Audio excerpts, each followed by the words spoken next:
ഒരാനക്കെടുപ്പത് പൊന്നും വേണ്ട, പൊന്നിട്ട പെട്ടകം പൂട്ടിയും വേണ്ട, പൂട്ടാത്താക്കോൽ ഒളിച്ചും വേണ്ട, പെണ്ണിനെ തരത്തില്ല തോഴിമാരെ. സൗന്ദര്യത്തിനെ കളഞ്ഞുകൊണ്ടൊരു ഓണം വേണ്ട, പൂക്കളില്ലാത്ത ഒരു ഓണം വേണ്ട. എല്ലാവരും കൂടെ ചേർന്ന് ആമ്പൽ പൂക്കൾ പറിക്കാൻ പോകുന്നതും, കുറവ് കേൾക്കുന്ന എത്രയും നേരത്തെയാണോ അത്രയും നമ്മൾ നേടി എന്നാണ് ഈ അത്തപ്പൂക്കൾ. മുതിർന്ന സ്ത്രീകൾ ഒരുക്കാനും കൂടിരിക്കാനും കുട്ടികൾ ഇടാനും.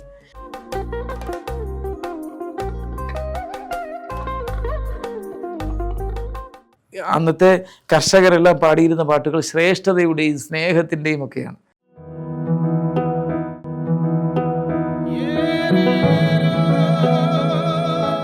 പിന്നെ എല്ലാ വിശേഷ ദിവസങ്ങളിലും തിരുവാതിര ഉണ്ട് താനും. എന്നാൽ ഓണത്തിന്റെ പ്രധാന ഐറ്റം തിരുവാതിരയല്ല. സാമ്പാർ വിളമ്പിയതിനു ശേഷം പരിപ്പ് വിളമ്പും, പരിപ്പ് വിളമ്പിയതിനു ശേഷം സാമ്പാർ വിളമ്പും, ഇങ്ങനെയൊക്കെയാണ് ഇവിടെ എന്ന് പറഞ്ഞിട്ടില്ല. ഒന്ന്, ടിപ്പു സുൽത്താൻ്റെ ഭരണകാലത്ത്, പടയോട്ട കാലത്ത് കണ്ണൂർ, കോഴിക്കോട്, മലപ്പുറം ഭാഗത്തു നിന്ന് കടന്നു വന്നവരാണ് നല്ലൊരു ശതമാനം പേരുണ്ട്. അവർക്കൊക്കെ നമ്മൾ തദ്ദേശവാസികൾ ഭൂമി ഇഷ്ടം പോലെ വിട്ടുകൊടുത്തു. കൂടാതെ അതിനുശേഷം പിന്നീടൊരു ലഹള സമയത്ത് വന്നു കയറിയ വിഭാഗങ്ങളുണ്ട്, ബ്രാഹ്മണരിൽ പോറ്റി വിഭാഗങ്ങൾ. ക്ഷത്രിയർ ധാരാളം പേര് വന്നിരിക്കുന്നത് 4 കൊട്ടാരങ്ങളിലായിട്ട് വന്നിട്ടുണ്ട്. അതും ടിപ്പുവിൻ്റെ പടയോട്ട കാലത്ത് വന്നവരാണ്.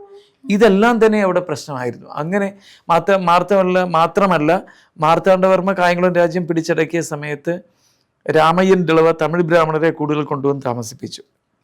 അപ്പോൾ 12 ഏക്കർ വീതം കൊന്നപ്പത്തിൽ കുത്തി കുറ്റിക്കല്ല് നാട്ടിയെടുക്കുകയായിരുന്നു എന്ന് പറയും. ഇപ്പം തോളിൽ വാളും വെച്ച് വരുന്ന പടകള് ഈ നായർ പടയാളികൾ വരുമ്പോൾ ഭയന്നിട്ട് നമ്മൾ കൊടുക്കേണ്ടി വന്നിട്ടാണ് പറയുന്നത് പൂർവീരൊക്കെ.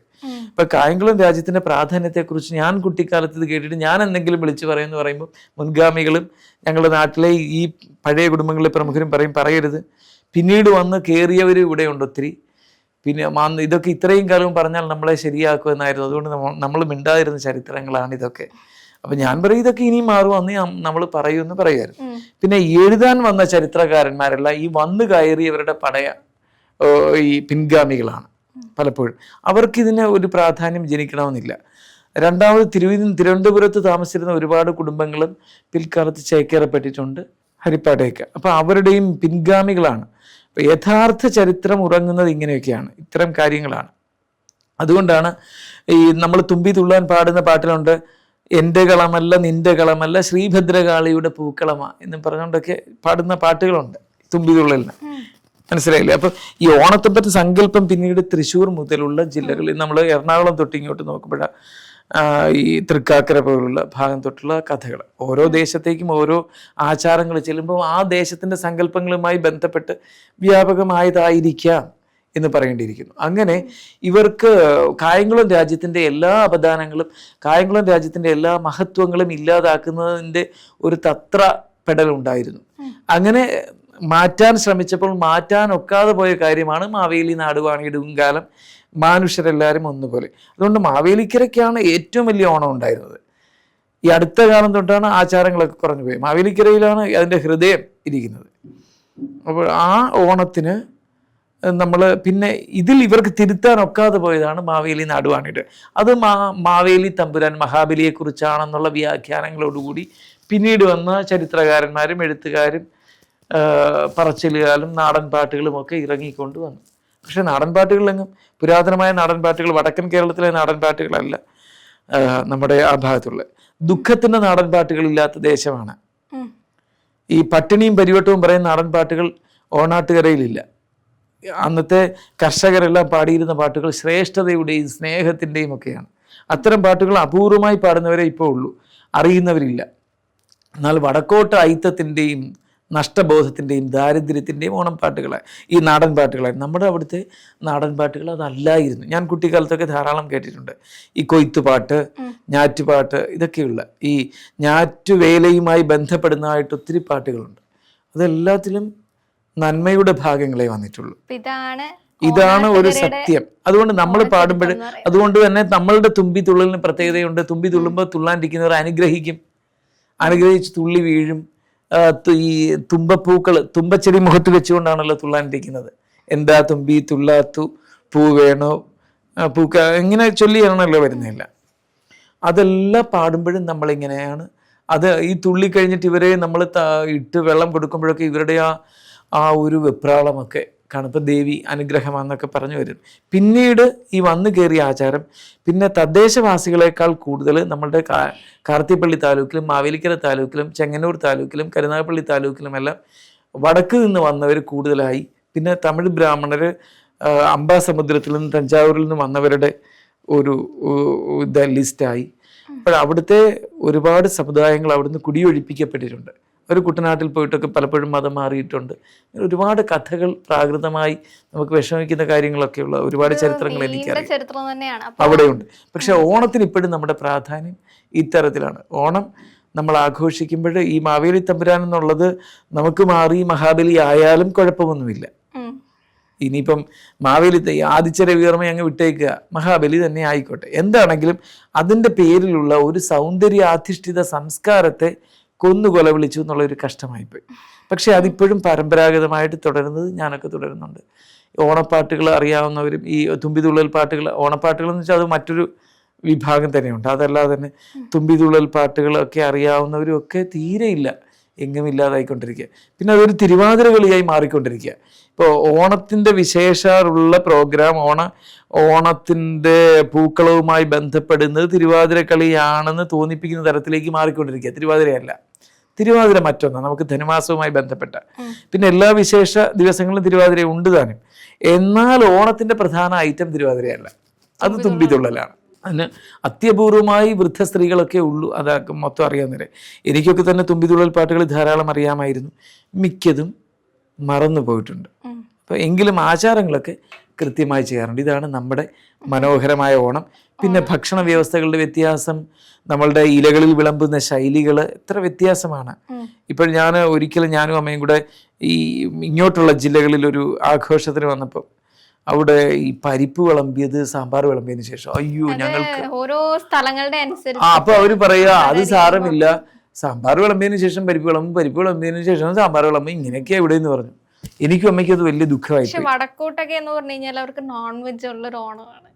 അവരെ സംബന്ധിച്ച് ഓണത്തിന് അവർക്ക് നോൺ വെജ് ഒഴിവാക്കാൻ പറ്റും. തെക്കോട്ടാണ് നോൺ വെജ് കഴിക്കുന്നവർ പോലും നോൺ വെജിന് തിരുവോണത്തിന് അവർ മാക്സിമം ഒഴിവാക്കും. അതാണ് അല്ല, പിന്നെ വേറൊരു കാര്യം, ആ ദേശങ്ങളിൽ ഇപ്പോഴല്ലേ എനിക്ക് മറ്റുള്ള ദേശങ്ങളെ കുറിച്ച് അറിയില്ല, ഞാൻ ജനിച്ച പ്രദേശങ്ങളെ കുറിച്ച് അറിഞ്ഞാൽ കടനാളിലുള്ള നോൺ വെജ് കടനാളിൽ മാത്രം എന്നുവെച്ചാൽ ആഘോഷ ദിവസങ്ങളിൽ എന്തെങ്കിലും കഴിക്കുക, അല്ലെ വല്ല കാലത്തും കഴിക്കുന്ന ഇറച്ചി ഇപ്പം ജനകീയമായി എന്നുമായിട്ട് മാറിയിട്ടുണ്ട്. ഹിന്ദുക്കൾക്കിടയിൽ അങ്ങനെയാണ് ഇപ്പോൾ വന്നിരിക്കുന്നത്. പിന്നെ അല്ലെങ്കിൽ അവർ മത്സ്യമായിരുന്നു കൂടുതൽ കഴിച്ചത്, മാംസം കുറവാണ്, വല്ല ദിവസങ്ങളിലേ ഉള്ളൂ, വല്ലപ്പോഴും ഉള്ളത്. ഇപ്പൊ എല്ലാ നേരവും മാംസമായിട്ടുണ്ട്. പക്ഷെ എങ്കിലും ഇപ്പോഴും ഓണത്തിന് നമ്മൾ അങ്ങനെ വാങ്ങിക്കുന്നതായിട്ട് എനിക്ക് തോന്നുന്നില്ല ആളുകൾ, അല്ലേ? അങ്ങനെയല്ലേ കാണുന്നത്?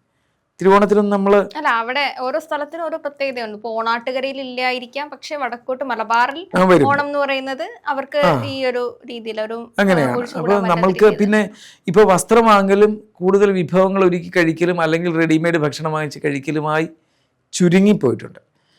ഇപ്പൊ അന്ന് കുറെ കാലമായിട്ട് വസ്ത്രവും ഭക്ഷണവുമായി, ഇപ്പോൾ അതും മാറിയിട്ട് ഹോട്ടലുകളിൽ ഉണ്ടാക്കുന്ന വിഭവങ്ങൾ വീട്ടിലേക്ക് പാഴ്സലായി വാങ്ങലോ അല്ലെങ്കിൽ അവിടെ പോയി തിരുവോണം ദിവസം കഴിക്കലോ ആയി മാറിയിട്ടുണ്ട് എന്ന് തോന്നുന്നു കുറച്ച് വർഷങ്ങളായിട്ട്. ചിലരൊക്കെ പറയാറുണ്ട് എല്ലാ വിഭവങ്ങളും കൂടെ കൂട്ടി ഉണ്ണാൻ അതാണ് ഒരു സാഹചര്യം എന്ന് പറയുന്ന നിലയിലേക്ക് മാറുന്നതായിട്ടാണ്. അതൊരു ശോചനീയമായ കാര്യമാണ്.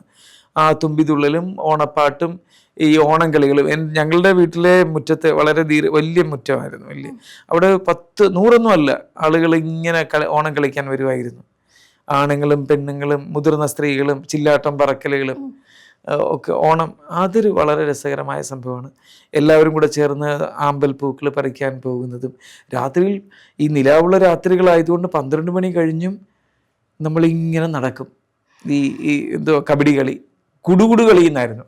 ഏകദേശം ഒരു 80കൾ തീരാറായപ്പോഴാണ് കബഡി കളി എന്നുള്ള പേരിലേക്ക് കുടുകുടു കുടുകുടു എന്ന് പറഞ്ഞാൽ ഓടുന്നത്.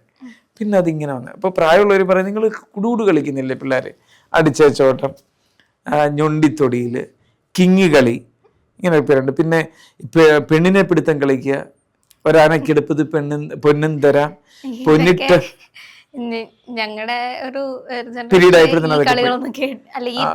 തെങ്ങിൻ പാള, ഈ കൗങ്ങിൻ പാള ഇട്ടിട്ട് 2 തണ്ടികളായിട്ട്, തണ്ടി എന്നാ പറയുന്ന ഗ്രൂപ്പിന് മലയാളം, 2 തണ്ടികളായിട്ട് നിൽക്കും. ഇപ്പം 2 തണ്ടികളിൽ ഈ ഒരു വിഭാഗം എപ്പോഴും ബാധിക്കും, ഈ ഓലയുള്ള ഭാഗം കിട്ടണം, എന്ന് വെച്ചാൽ പിടിച്ച പിടിമുറുകും. ഇത് ചിലപ്പോ ഓണാട്ടുകര ആ ഭാഗത്ത് മാത്രം നമ്മുടെ ദേശങ്ങളിൽ ഇതുണ്ടായിരുന്നു.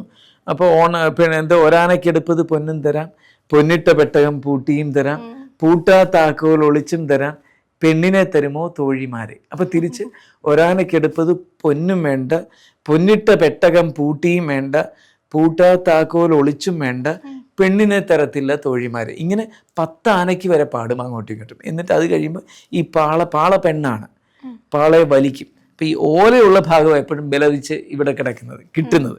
അതുകൊണ്ട് തണ്ടി തിരിയുമ്പോൾ തന്നെ മിക്കവരും അങ്ങ് ബാധിക്കും, ഞങ്ങൾക്ക് തന്നെ ഓലയുള്ള ഭാഗം വേണമെന്ന് പറയും. മിക്കവരും ആരാണോ കൂടുതൽ പറഞ്ഞത് സ്ഥാപിച്ചെടുക്കുന്ന അവർക്കിരിക്കും ഓലയുള്ള ഭാഗം. ഇതൊക്കെ വളരെ മനോഹരമായ കളികളായിരുന്നു, ഒത്തിരി മനോഹരമായിരുന്നു ഓണം. നമ്മൾ ഈ വസ്ത്രം, ഓണക്കോടി വാങ്ങുക, സദ്യ ഒരുക്കുക, അത് വളരെ നല്ലത് തന്നെ. അതിനേക്കാൾ ഉപരി ഈ സൗന്ദര്യാധിഷ്ഠിത സംസ്കാരത്തെ കളഞ്ഞു കുളിക്കാതിരിക്കാൻ നോക്കണം. ഒരു ദിവസമെങ്കിലും നമ്മൾ ഈ പൂക്കളെ പ്രണയിച്ച് പൂക്കളുമായി കൂട്ടുകൂടി അതിനോട് സല്ലപിച്ച് പൂക്കൾ ഒരുക്കണം. അത് രാവിലെ തന്നെ. അന്ന് വേറൊരു ദുഃഖമുണ്ട് ഞങ്ങൾക്കൊക്കെ, എവിടുന്നാണ് കുരവ് കേൾക്കുന്നതെന്ന് പറയും. വെളുപ്പിന് വിളക്ക് കൊളുത്തി വെച്ചിട്ടാണ് അത്തപ്പൂക്കളെ ഒരുക്കുന്നത്. അപ്പോൾ നേരത്തെ കുരവ് കേട്ടോ, അയ്യോ ചിറക്കലാണല്ലോ ഇപ്പം, അങ്ങനെ അല്ലെങ്കിൽ ഇങ്ങനെ വട്ടപ്പറമ്പിലാണല്ലോ, ഇങ്ങനെ ഓരോരുത്തരത്തെ പറയും. അപ്പോൾ കുരവ് കേൾക്കുന്ന എത്രയും നേരത്തെയാണോ അത്രയും നമ്മൾ നേടി എന്നാണ് ഈ അത്തപ്പൂക്കൾ. മുതിർന്ന സ്ത്രീകൾ ഒരുക്കാനും കൂടിരിക്കാനും കുട്ടികൾ ഇടാനും, അതിൽ കുറേ സൗന്ദര്യബോധമുള്ളവർ അത് വളരെ ചിത്രപ്പണി ചെയ്യുന്ന പോലെ ചെയ്യുന്ന ഒരു സംസ്കാരമായിരുന്നു ഞാനൊക്കെ കണ്ടതും അതിന് മുമ്പേ ഉണ്ടായിരുന്നത്. ഇപ്പോഴതൊക്കെ പോയിട്ടുണ്ട്. ഈ കുരവയിടലും കേൾക്കുന്നില്ല, അത്തപ്പൂക്കൾ ഒരുക്കുന്നത് തന്നെ വളരെ കുറവ്. പിന്നെ 90കളായപ്പോഴേ ഈ പൂക്കൾക്ക് പകരം ഉപ്പിനകത്ത് നിറങ്ങൾ ചേർത്ത് അത്തപ്പൂക്കൾ ഒരുക്കുന്ന ഒരു സമ്പ്രദായവും വരാൻ തുടങ്ങി. 90കൾ പകുതിയായപ്പോഴേക്കാണ് അത് വരാൻ തുടങ്ങി. അപ്പോഴേക്ക് അതിൻ്റെ ആചാരം പോയിട്ടൊരു ഡിസൈൻ ചെയ്ത ഒരു ചിത്രങ്ങൾ പോലെയൊക്കെ ചെയ്യുന്ന ഒരു രീതിയിലേക്ക് വന്നു. പക്ഷെ നമ്മൾ ആണെന്നുള്ള ആ ഒരു രീതിയിലേക്ക് നമ്മൾ എല്ലാ തരത്തിലും ഒരുങ്ങണം. സൗന്ദര്യത്തിനെ കളഞ്ഞുകൊണ്ടൊരു ഓണം വേണ്ട, പൂക്കളില്ലാത്ത ഒരു ഓണം വേണ്ട. കുറഞ്ഞ പക്ഷം തിരുവോണ ദിവസമെങ്കിലും നമ്മൾ ഏവരും പൂക്കളം ഒരുക്കേണ്ടതാണ്. കുട്ടികളും എല്ലാവരും കൂടി ഇരുന്ന് പൂക്കളം ഒരുക്കേണ്ടതാണ് എന്നാണ് എൻ്റെ ആഗ്രഹം. എല്ലാവരും അങ്ങനെ തന്നെ ചെയ്യണമെന്ന് ഞാൻ ആശംസിക്കുന്നു. നല്ലൊരു ഓണം എല്ലാവർക്കും ആശംസിക്കുകയാണ്. അതെ, തീർച്ചയായിട്ടും.